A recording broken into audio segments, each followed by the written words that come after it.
en sursaut toutes les nuits parce qu'elle entend encore l'alarme incendie se déclencher dans sa maison qui a brûlé quelques années plus tôt, c'est qu'elle n'est pas encore prête à être réunie avec son âme jumelle. Ce sont le type de traumatisme qu'elle devra absolument régler, des plus bénins aux plus importants. Certains paraissent insurmontables, mais elle n'aura pas le choix et l'enjeu lui sera d'une telle importance qu'elle y parviendra. Il y a aussi les problèmes financiers, judiciaires ou liés à sa carrière, peut-être une garde d'enfants ou un divorce, etc. Contrairement à une relation avec une âme sœur, cela n'est pas fait pour les faire évoluer, elle arrive lorsque les âmes ont évolué. Le changement ayant été enclenché en elle dès leur rencontre, il se poursuivra tout au long de la séparation pour qu'arrive enfin l'union 93. Leurs souhaits seront exaucés. Elle a toujours rêvé d'escalader le canyon, et lui est incapable de voyager. Ce rêve risque de toujours hanter son esprit jusqu'à ce qu'il soit réalisé. Éventuellement, ce besoin de le réaliser, ou encore de retrouver l'adrénaline qu'il lui procurerait pourrait entraver leur relation. Elle finirait par le blâmer de l'empêcher de s'épanouir. Les anges s'arrangeront donc pour qu'elle ait déjà satisfait ce désir. S'il lui veut des enfants, mais qu'elle a décidé qu'après son dernier il n'y en aurait plus d'autres, il se pourrait que les anges exaucent aussi son vœu.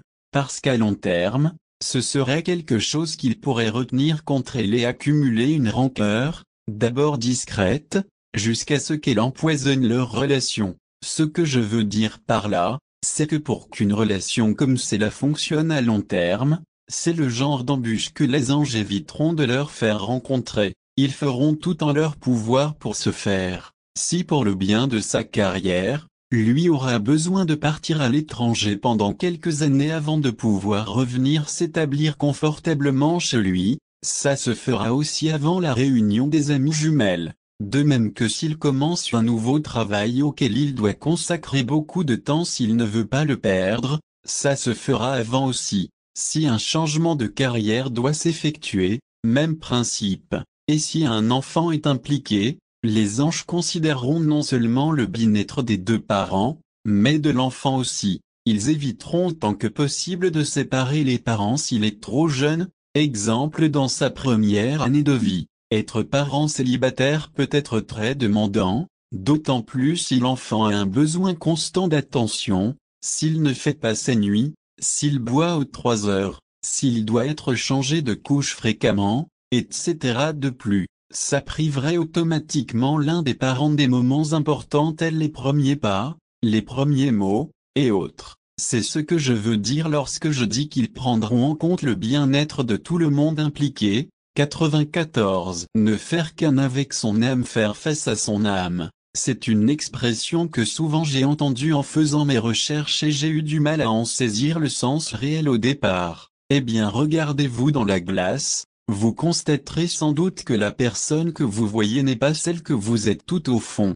Celle que vous êtes agit selon les conventions, elle ne suit pas toujours son cœur car il l'amène dans des endroits qui lui font peur. Peut-être a-t-elle le style vestimentaire que l'on attend qu'elle arbore, sans pour autant que ce soit ce dont elle a envie. Si vous pouviez être absolument tout ce que vous vouliez être, sans contrainte financière, familiale ou autre, seriez-vous la femme qui séduit tous les hommes qu'elle veut dès qu'elle entre dans un restaurant vêtue de sa robe rouge moulante et de ses talons assortis? Peut-être une aventurière qui parcourt le monde simplement pour découvrir de nouvelles espèces animales. Ou encore simplement la fille qui travaille au café du coin et qui connaît tous les clients et tout le monde de son petit village tranquille. Mais si vous pouviez être et faire absolument tout ce que vous vouliez, je doute que votre réponse honnête était « Je ne changerai absolument rien ». C'est ce que signifie faire face à son âme, la rencontrer et ne faire qu'un avec elle. Les âmes jumelles seront appelées à faire exactement ça,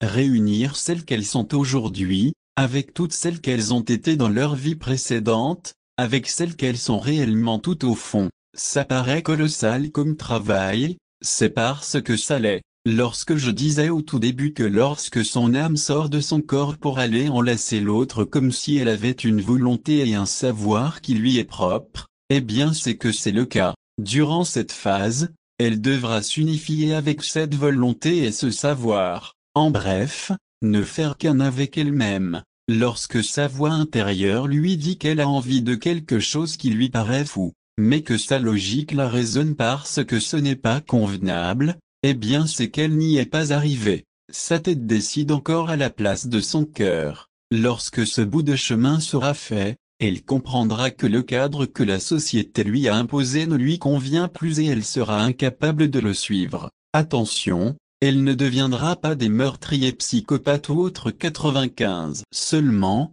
elle sera elle-même, sans craindre le jugement des autres, ou même le sien. Une fois cet exploit accompli, son âme ne sortira plus de son corps pour rejoindre son âme jumelle comme si elle était une toute autre personne qui n'obéissait pas à sa volonté, car elles ne feront plus qu'un. Elle sera une partie intégrante d'elle-même, comme si elle était un autre membre de son corps contrôlé par son cerveau. Elle se sentira beaucoup mieux intérieurement et sera capable d'accomplir beaucoup plus sur le plan personnel, spirituel autant que physique. L'apprentissage à faire pendant cette phase ça varie évidemment d'une personne à l'autre, selon son vécu, son cheminement déjà accompli et la voie qui lui est destinée. Toutefois l'apprentissage se fait sur toutes les sphères de sa vie, carrière, famille, amis, amour, enfants, valeurs personnelles. Elle aura sans doute à se détacher de tout ce qu'elle a appris depuis son enfance pour retrouver les connaissances qu'elle a acquises durant cette vie et les précédentes. Certains souvenirs de vies antérieures pourraient lui revenir, car elle devra régler ses problèmes aussi. Par exemple, dans une autre vie elle a été orpheline ou orphelin. C'est le genre de situation qui peuvent marquer quelqu'un pendant plusieurs vies et cette personne se retrouvera dans une situation différente, mais pourtant, gardera l'impression d'être seule au monde. Cela lui causera sans aucun doute des problèmes d'ordre familiaux, même si elle n'en a pas conscience.